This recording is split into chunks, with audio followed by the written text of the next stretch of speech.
Nazvať vlastných športovcov morálnym odpadom len preto, lebo nehrajú v tej správnej alebo povolenej lige, dokáže len niekto, kto už úplne stratil kontakt s realitou a očividne aj s elementárnou ľudskosťou. Nie. Hanbou nie sú hokejisti. Hanbou je strana, ktorá sa dnes správa ako lacná kópia najradikálnejších progresívnych kruhov. Viac ideológie než rozumu. Viac nenávisti než hodnôt. Viac pózovania než morálky.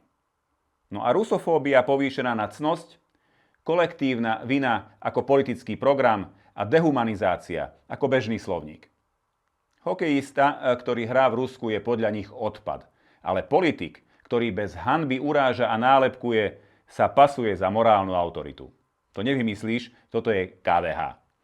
Ak toto má byť kresťanská politika, tak je to kresťanstvo bez Krista. Je to len čistá ideologická agresia zabalená do svetuškárskeho slovníka.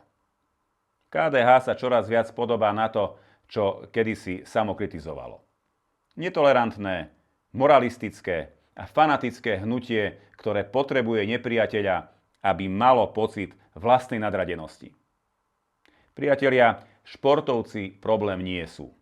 Problém je politika, ktorá sa už neštíti pohrdať vlastnými ľuďmi len preto, aby zapadla do toho správneho, probruselského, proatlantického tábora.